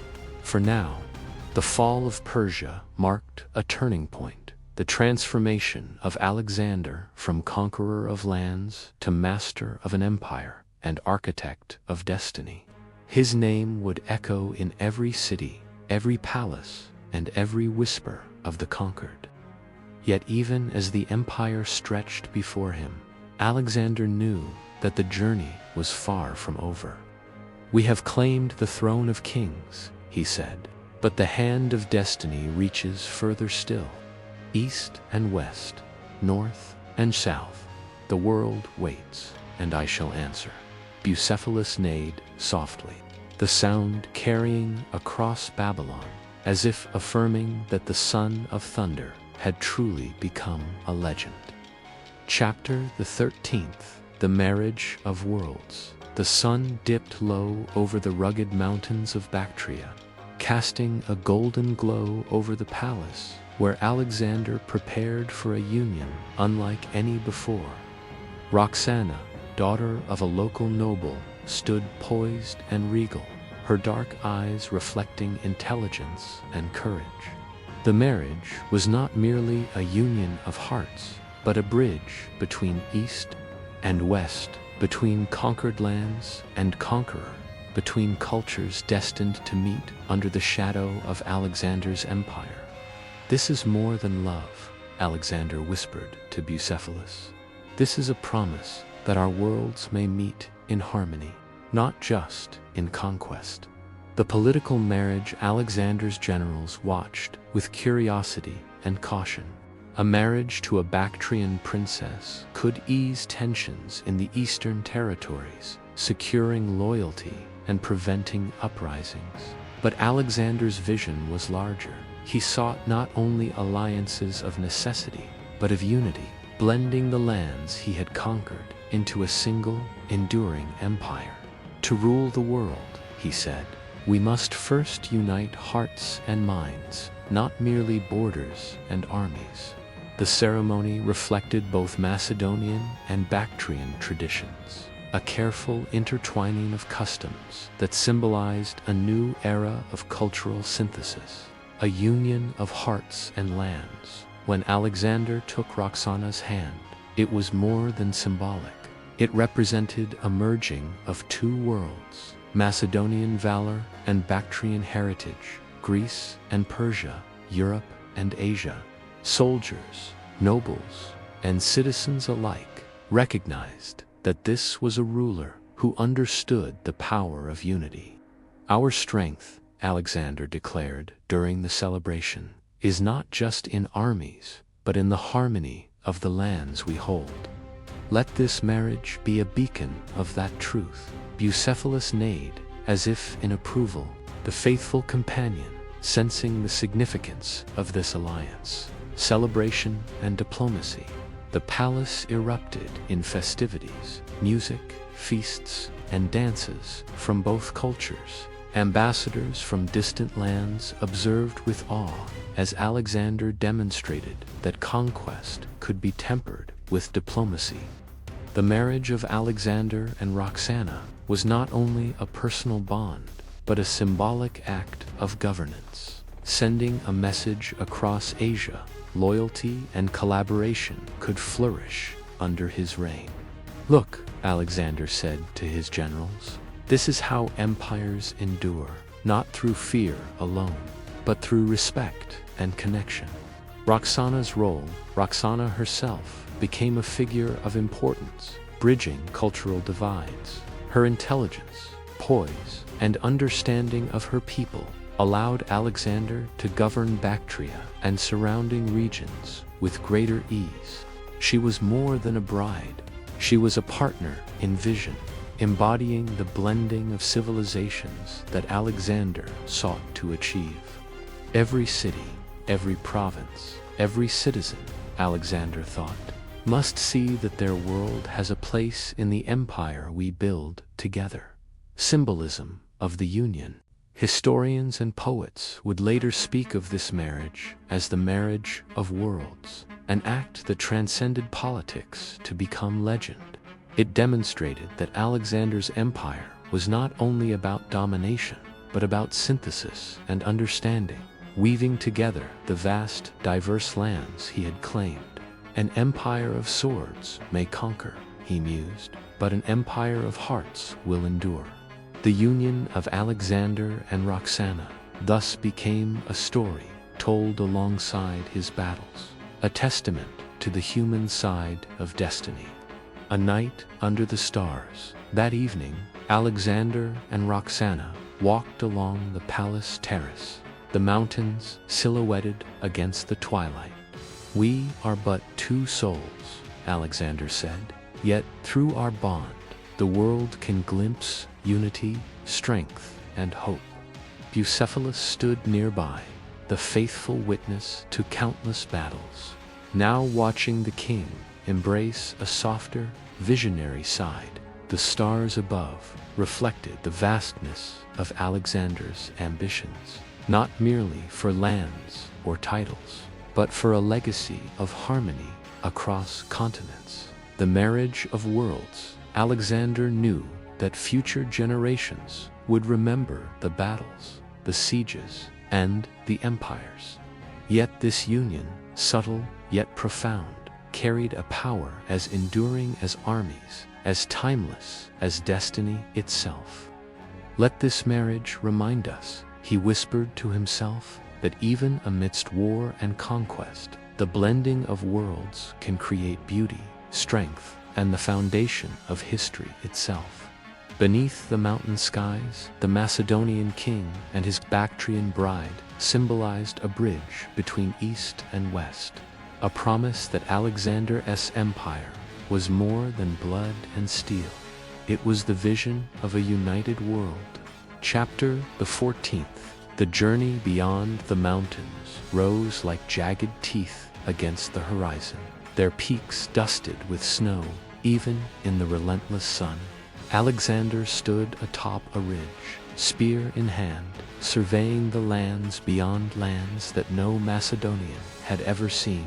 The Indus River flowed in the distance, promising both challenges and riches. Beyond it lay the unknown, the edge of the world, as his men understood it. "We ride where men have only dreamed," Alexander whispered to Bucephalus, "and the world itself will remember our names." Crossing into the unknown, the Macedonian army marched with determination, despite exhaustion and the alien terrain. Forests thick with wildlife, rivers swollen by monsoons, and tribes unfamiliar with outsiders tested every step. Alexander led from the front, inspiring courage in men who had already faced Persians, Tyrians, and Babylonians. "The world is wider than any map," he said, "yet courage and will can shape it as we see fit." Bucephalus stepped carefully over rocky terrain, muscles taut, a living symbol of unwavering resolve. encounters with new peoples. The journey brought them to villages and cities with customs, languages, and warriors unlike any they had encountered. Alexander observed with curiosity and respect, recognizing that understanding the people was as crucial as defeating armies. Conquest is meaningless, he told his generals, if we cannot rule with wisdom and foresight. Every city, every tribe, every soul has value to the empire we build. Tribes that resisted faced Macedonian steel, but many joined willingly, awed by the vision of a king whose ambition touched the heavens. Rivers, mountains, and legends, crossing rivers swollen with monsoon waters, tested both men and horses. The mountains posed another challenge, their heights unforgiving and winds fierce. Yet Alexander's determination never faltered. The edge of the world is only the beginning, he declared, and we will ride it like thunder. Legends of dragons, spirits, and gods circulated among his soldiers. But Alexander embraced these stories as part of the mystique of exploration, transforming fear into fascination. Battle on foreign soil at the Hydaspes River, Alexander faced Porus, a king commanding elephants and armies unlike anything the Macedonians had seen. The encounter tested not only strategy but courage, as towering beasts charged into battle and unfamiliar weapons threatened to overwhelm. We do not conquer merely with strength, Alexander told his commanders. We conquer with intellect, agility, and the courage to face the impossible. Bucephalus weaved through elephants and soldiers, Alexander striking with spear and sword, a storm incarnate on the battlefield. Pushing limits even as victories mounted, the Macedonian army felt the toll of endless campaigns. Exhaustion, hunger, and unfamiliar diseases whispered warnings to Alexander. Yet he pressed forward, driven by a vision that extended beyond empire to reach the limits of the known world and beyond. The horizon is only a line, he said, and we are the hands that will stretch it further than anyone dares imagine. Soldiers followed, inspired and fearful, knowing they marched beside a man whose ambition was boundless. The philosophical journey. Beyond battles, Alexander observed cultures, religions, and philosophies. He sought to learn, to unify knowledge, and to prepare for a world where conquest alone was not enough. The true empire, he said to his scholars, is in the minds and hearts of men. If we conquer only by sword, we build nothing permanent. If we conquer by vision, we shape eternity. This journey into the unknown was as much intellectual as military, expanding both the empire and Alexander's understanding of human civilization. Arrival at the edge, finally, after years of travel, the army reached the Hydaspes River, the easternmost point Alexander would dare to push. His men, battle-worn and longing for home, pleaded to turn back. Alexander listened, but he also respected their limits, understanding that even legends must heed the endurance of those who follow them. We have touched the edge of the world, he said. Beyond this river lie lands unknown, but our mark will remain. The horizon has seen the thunder of Macedonia, Bucephalus neighed, as if agreeing that the campaign had reached its furthest boundary. A legacy of exploration, the journey beyond the familiar had reshaped Alexander and his army. They had crossed mountains, rivers, and cultures, learned new languages, fought unprecedented battles, and envisioned a world unified under both power and understanding. We are no longer merely conquerors, Alexander proclaimed. We are explorers, builders, and dreamers. Every land we touch carries the seed of our vision. The journey beyond was not the end, but a pivotal chapter in the making of a legend whose name would echo across centuries. Chapter the 15th. The Battle of Hydaspes. The morning mist clung to the banks of the Hydaspes River, shrouding the waters in a veil of mystery and anticipation. Alexander gazed across the river at the forces of King Perus' elephants, towering like living fortresses, cavalry ready, infantry poised with unwavering discipline. This was unlike any battle he had faced. Here, in the far reaches of the east, he confronted not only an army, but a legend in its own right. "Men of Macedonia," he said, voice cutting through the dawn, "today we face beasts and warriors beyond imagination. Let courage be our spear and destiny our shield." Bucephalus pawed the earth, sensing the tension, ready to carry his master into history. The challenge of the elephants. Paras's elephants were the heart of his army, armored, massive, and terrifying. Each step shook the ground. Each trumpet of defiance echoed like a call to Olympus itself. Soldiers whispered fearfully, yet Alexander remained unshaken. "Numbers and size are but obstacles," he told his generals. "Strategy, timing, and resolve will turn fear into triumph." He devised a plan that would test every skill he had honed. A crossing of the river under enemy observation, a maneuver designed to divide and conquer. Crossing the river under the cover of night, Alexander led his troops across the swift Hydaspes. Silently, carefully, each man moving as one with the river's current. The elephants on the opposite bank trumpeted in confusion as dawn broke. By the time the sun rose, the Macedonians were positioned for a strike that would shock even the most seasoned soldiers. "The river itself bends to those who dare," Alexander murmured, patting Bucephalus's neck, "and we are the hands that guide it." Clash of titans, the battle erupted with a force that shook the plains. Elephants charged, cavalry collided, and spears clashed against shields in a storm of sound and fury. Alexander, atop Bucephalus, led the charge at the critical point of Paras's line, a wedge of strategy cutting through the chaos. "Forward," he roared, "for Macedonia, for glory, for destiny." The Macedonian phalanx moved with precision, exploiting gaps in the enemy formation, harassing the flanks while keeping the elephants contained.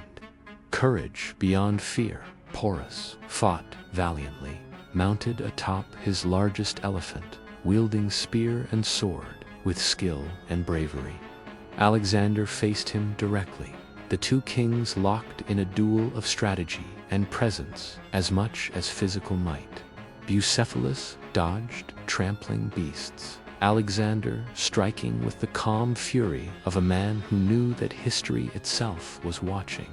"Courage," Alexander said, "is the weapon that no armor can stop." Turning the tide, the Macedonians used ropes, spikes, and coordinated attacks to turn the elephants aside, creating panic among Paras's forces. The battle became a dance of strategy and courage, as men and beasts clashed in a display that seemed almost mythic. Finally, Porus was surrounded, yet Alexander extended a hand rather than delivering a fatal blow. "You are a king," Alexander said respectfully, "and kings deserve honor even in defeat. Stand with me, and your people shall remain free under my protection." Porus, awed by the mercy and vision of his conqueror, accepted. Thus, a powerful enemy became an ally, an embodiment of Alexander's blend of strength and wisdom. Victory and reverence, the plains of Hydaspes were quiet once more, littered with the remnants of battle, broken weapons, fallen elephants, and weary soldiers. Alexander walked among them, acknowledging courage and valor on both sides. "Victory is hollow without respect," he said. Today we honor not only our triumph, but the spirit that made it necessary. Bucephalus neighed, his presence a reminder that this victory was as much about courage and partnership as it was about strategy.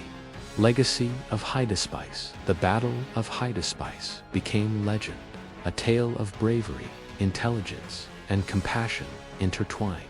Alexander's ability to confront seemingly insurmountable odds and emerge victorious without unnecessary cruelty solidified his reputation as a conqueror of men, beasts, and destiny alike.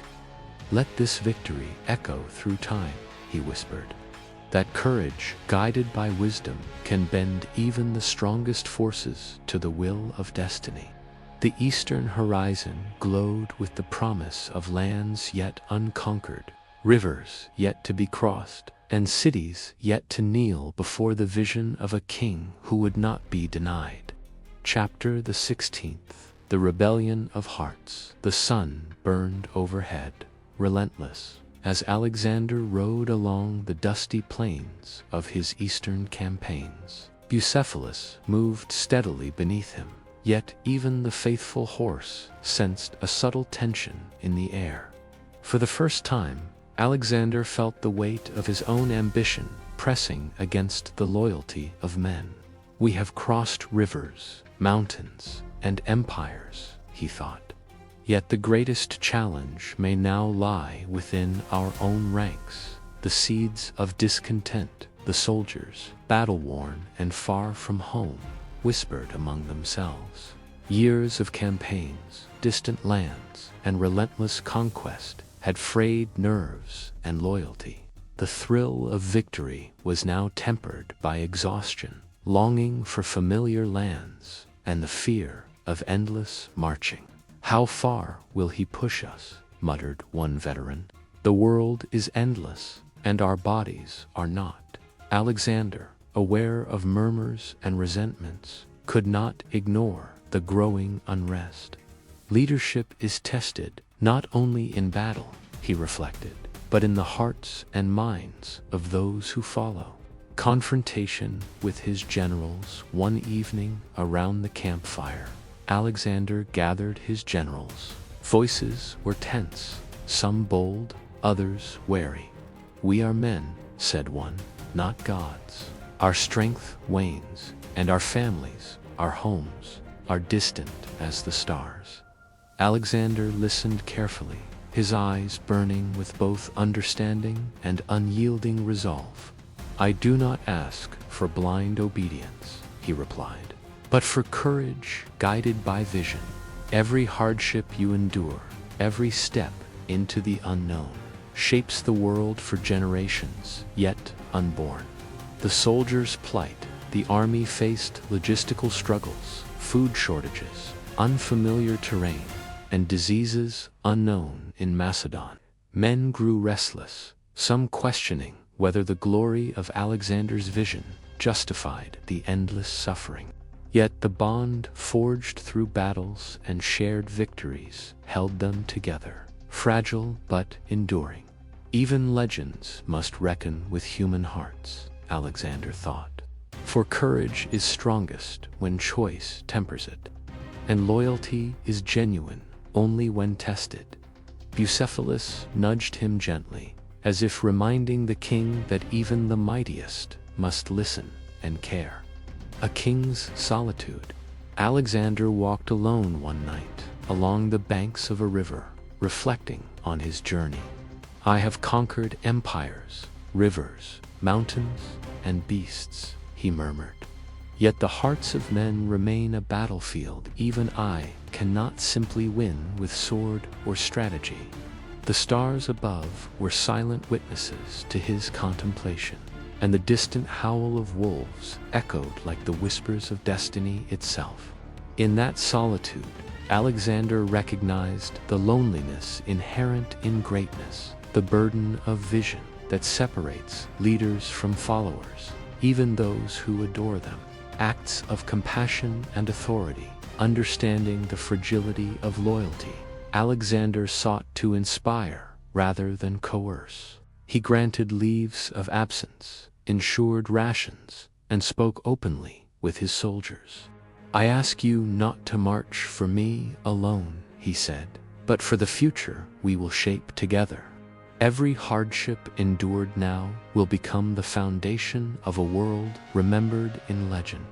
These gestures, small yet powerful, rekindled hope and strengthened bonds. The rebellion of hearts, despite Alexander's efforts, murmurs persisted and tensions remained. The rebellion was not of open defiance, but of hearts weary with distance, blood, and relentless ambition. Soldiers questioned, doubted, and sometimes resisted the dream they had once embraced fully. Even the bravest hearts can falter, Alexander thought. Yet it is the leader's task to bind them to the vision without breaking their spirit. It was a lesson in humility and strategy, a battle unseen yet critical for the continuation of his empire. The solitary king, in the quiet hours before dawn, Alexander stood atop a hill, gazing at his sleeping army. "I have become both hero and tyrant, friend and commander," he mused. To lead the world is to walk a path of solitude, where glory and burden are inseparable. Bucephalus rested beside him, a living reminder of loyalty and courage. Alexander patted the stallion's neck, knowing that his greatest victories would not only be over lands and armies, but over the fragile human hearts that followed him. The flame of resolve, the rebellion of hearts, subtle though it was, shaped Alexander as much as any battle. He realized that a true conqueror must wield wisdom alongside strength, compassion alongside ambition. "The world bends not only to the sword," he whispered, "but to the spirit that guides it with care, vision, and courage." And so, Alexander pressed onward, weary yet resolute, aware that the grandeur of destiny required not just empire, but understanding a delicate balance between glory and the human soul. Chapter the 17th. Return from the edge. The sun rose over the plains of India, painting the rivers and mountains in shades of gold and crimson. Alexander gazed eastward, the lands he had conquered stretching endlessly before him.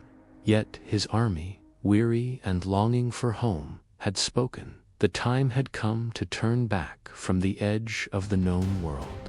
"Bucephalus," he murmured, "we have ridden farther than any man before us, and now we must carry our dreams home." The long march back, the journey back to Babylon, was fraught with hardship. Monsoon rains turned paths into mud, rivers swelled, and disease spread through the ranks. Many soldiers fell, and the grief of loss weighed heavily on Alexander. "Every step reminds me," he thought, "that even the greatest dreams are shadowed by sacrifice, despite the toll." Alexander rode at the forefront, inspiring his men to endure. Bucephalus, steadfast as ever, carried him through swollen rivers and rugged terrain, a symbol of unwavering resolve, loss, and reflection. Friends and commanders who had stood beside him through countless battles had perished, some in combat, others to illness and exhaustion. Alexander mourned them silently, understanding that the cost of glory was as personal as it was monumental. "The world is conquered," he said quietly, "but the hearts I have loved and trusted have been claimed by fate." The weight of solitude pressed upon him. Victory felt hollow when measured against the loss of those who made it possible. The spirit of the army, though diminished, the army remained loyal, inspired by Alexander's vision. He addressed them, acknowledging their exhaustion and sorrow, but also reminding them of their shared achievements. "We have ridden farther than any man," he proclaimed.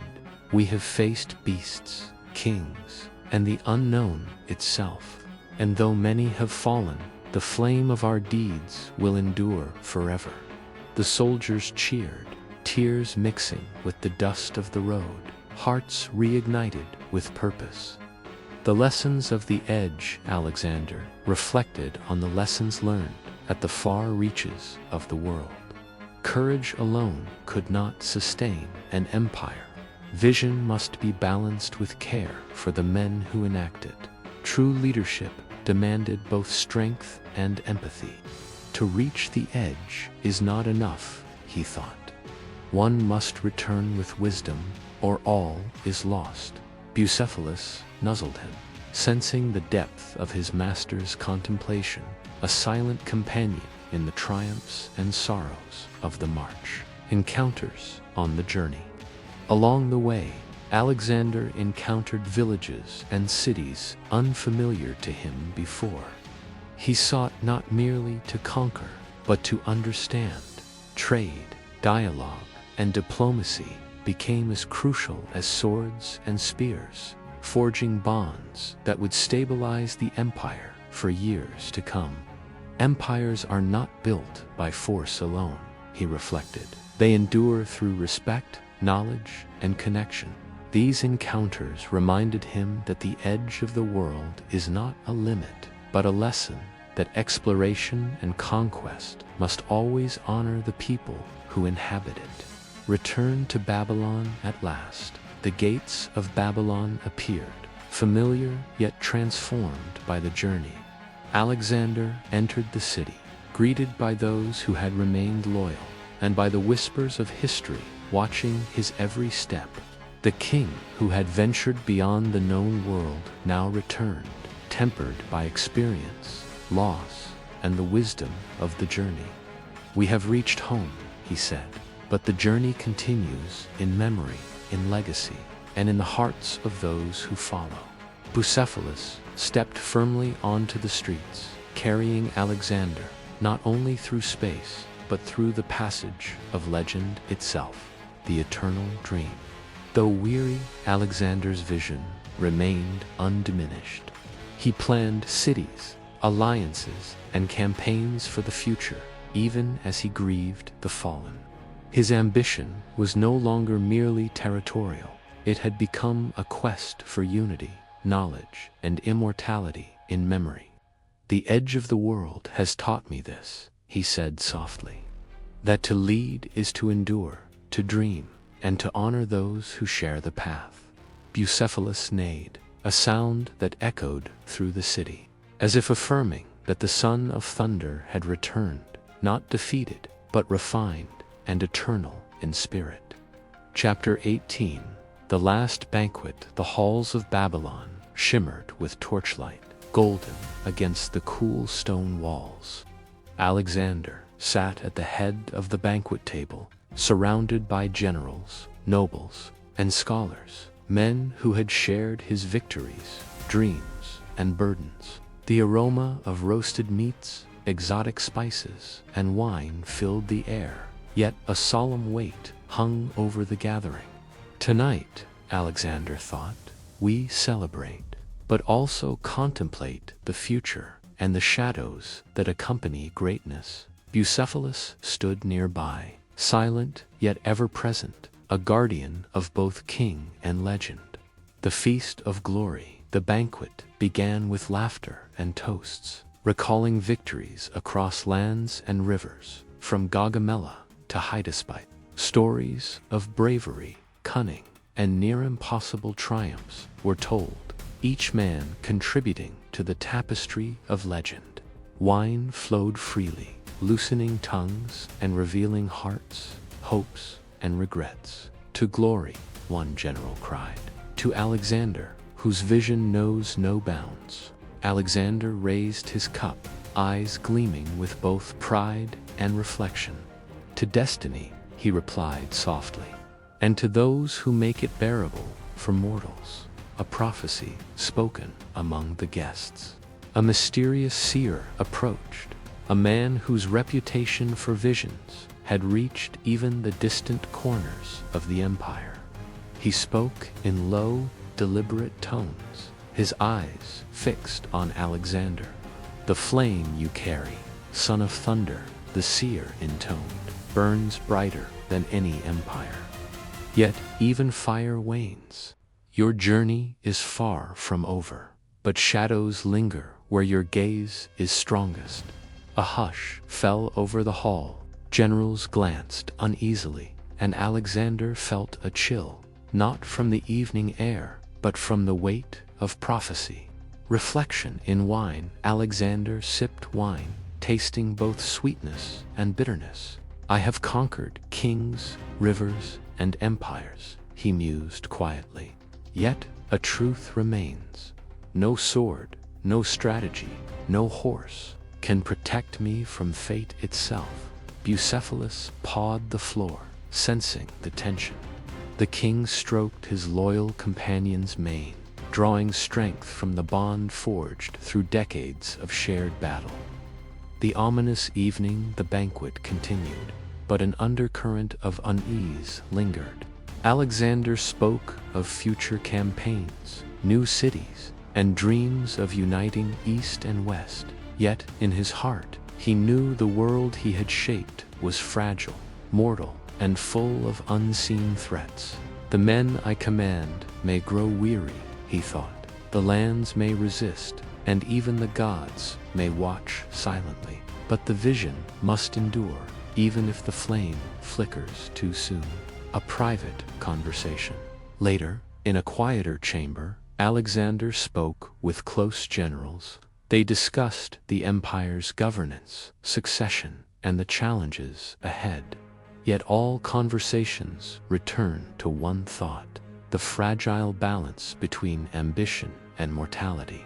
History watches us, Alexander said, and one day the world will judge whether I was merely a conqueror or the hand of destiny itself. A night remembered.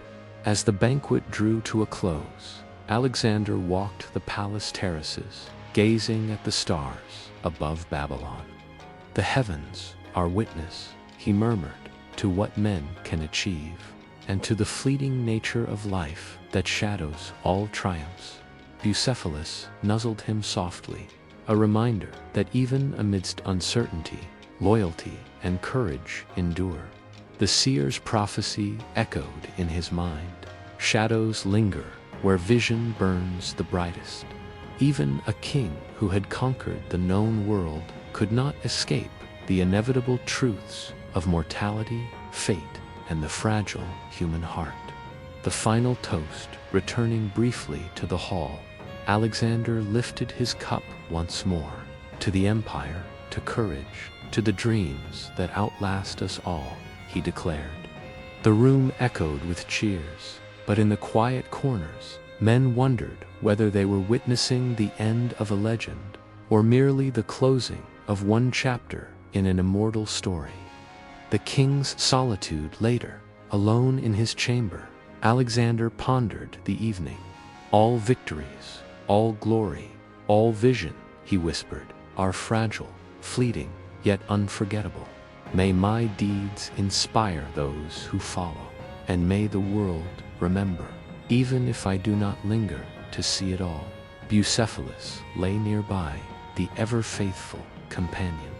The king's hand rested on the stallion, a silent acknowledgement that even as shadows of mortality approached, his legend had already begun to transcend the world of men.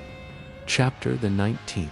The hands that held the world. The palace of Babylon was quiet, save for the soft footsteps of attendants and the low hum of distant guards. Alexander lay in his chamber, weakened but unbowed, the fire of his vision still burning in his eyes. Years of conquest, battles, and journeys had brought him to this chamber, a moment where the mortal hand meets the eternal weight of destiny. I have touched every corner of the known world, he whispered to Bucephalus, resting faithfully at the side of his bed. And yet, even I cannot hold it forever. The final decrees. Alexander summoned his closest advisors and generals. With careful voice and deliberate thought, he spoke of the empire's governance, the cities he had founded, and the alliances he had forged. He did not speak only of power, but of legacy, vision, and the continuation of dreams beyond his lifetime. The hands that hold the world, he said, must also guide its spirit, its people, and its future. Guard it well, and let wisdom endure where strength alone cannot. 3 final wishes, Alexander, in quiet clarity, declared 3 final wishes. The spread of knowledge. Every city he founded must honor learning, libraries, and scholars, for the mind of a civilization was as valuable as its armies. Unity across lands, peoples of different cultures, languages, and faiths were to be respected, integrated, and represented in governance. Memory of courage, the bravery of soldiers, generals, and citizens who built the empire alongside him must never be forgotten, their deeds enshrined in stories, monuments, and hearts. Strength without wisdom, he mused, is as fleeting as the wind, and courage without remembrance is lost to shadow. The weight of mortality. Though his body faltered, Alexander's mind remained sharp, contemplating the world he had shaped. I have conquered kings, rivers, and empires, he reflected. Yet I cannot conquer time, nor the end that waits for all mortals. But the hands that hold the world can shape it, even if only for a moment.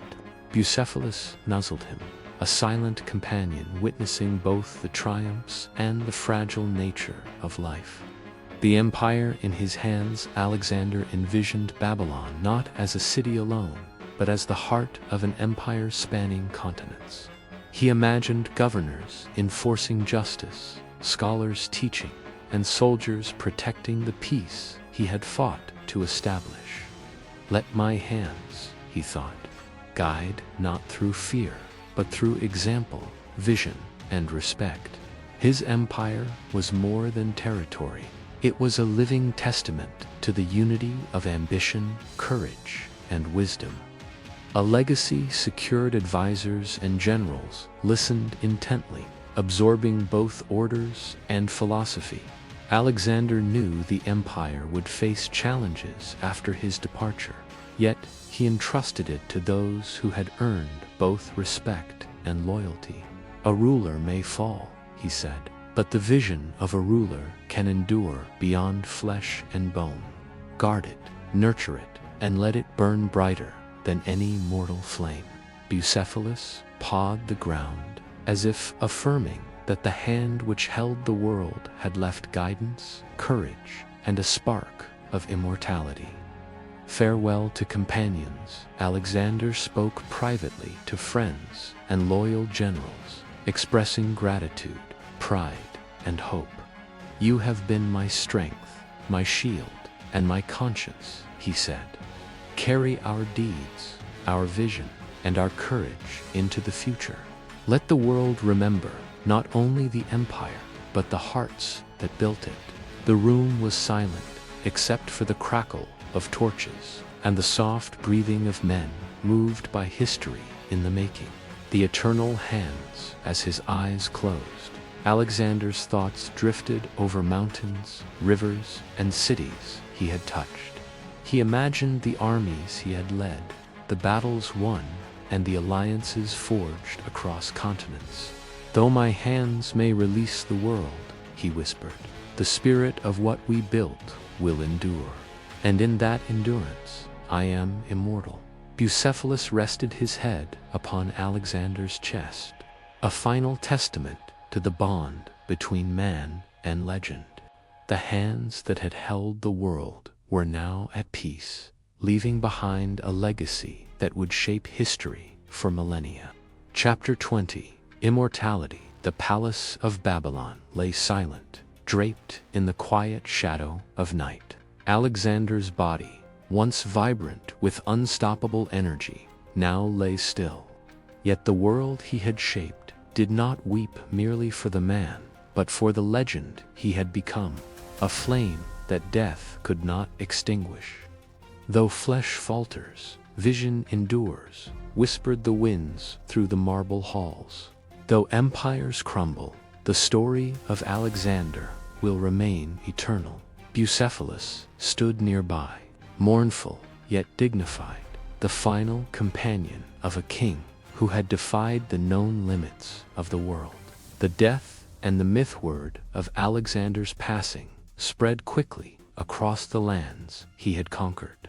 Babylonians, Persians, Macedonians, and distant peoples all paid homage to the king who had united continents and cultures. Some spoke in hushed tones, others in awe-filled cries. The narrative of a life lived beyond ordinary bounds had already begun to transform into myth. He was no mere man, one elder whispered.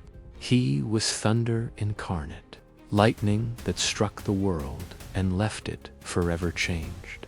Stories of battles, conquests, and alliances became intertwined with whispers of divinity, a mortal touched by gods, destined to be remembered beyond time. The legacy carved in stone and memory cities Alexander had founded, Babylon, Alexandria, and countless others stood as monuments to his vision. Libraries, temples, and palaces preserved knowledge, art, and culture, ensuring that his influence would extend far beyond the life of any mortal king. Every street, every stone, every river shaped by him, scholars would later write, bears the echo of a man who sought not just to conquer, but to illuminate the world. Bucephalus, now alone in the stables, pawed the ground where his master had once stood, a living emblem of loyalty and the enduring bond between legend and reality. Immortality through memory. Alexander's immortality did not reside in undying flesh, but in the minds, hearts, and stories of generations. Poets, historians, and storytellers would recount his deeds, each retelling, embellishing, and enshrining the king in mythic proportions. Immortality, Alexander had once said, is not in the beating of the heart, but in the echo of courage and vision carried by those who remember. The world had absorbed his essence, transforming his victories into symbols of ambition, bravery, and the pursuit of destiny. The eternal flame across continents, people raised monuments and wrote chronicles. Artists painted him with divine light, philosophers studied his decisions, and rulers invoked his name to inspire empires yet to come. Alexander, son of Philip, student of Aristotle, Tamar of Bucephalus, conqueror of the known world, had become a symbol eternal, a beacon for all who dared dream beyond limits. Legends are born in life, but immortalized in memory, bards sang. Alexander's flame will never dim. The world remembers, even centuries later. His name would be spoken with reverence and awe. Empires rose and fell, borders shifted, and civilizations transformed. Yet, the story of Alexander endured, a testament to vision, courage, and the unyielding human spirit. He conquered lands, historians wrote, but more importantly, he conquered the imagination of humanity itself. Bucephalus, in paintings and stories, remained at his side, a reminder that greatness is often born through companionship, loyalty, and the courage to act beyond fear. A legend beyond time, the death of Alexander was not an end, but a transformation. From mortal king to eternal legend, he inhabited the collective memory of the world, a flame that inspired heroes, leaders, and dreamers through ages. Immortality, the chroniclers proclaimed, is not granted by gods or conquered thrones, but by the lasting impression a life leaves upon the hearts and minds of all who follow. Alexander's vision had reached beyond continents, beyond empires, and beyond death itself. Through his deeds, his wisdom, and his unquenchable spirit. He had secured a place in eternity, a legend that would outlive kingdoms and echo through the ages. The final whisper, and in the quiet night, as the stars shimmered over Babylon, a single thought seemed to echo through time.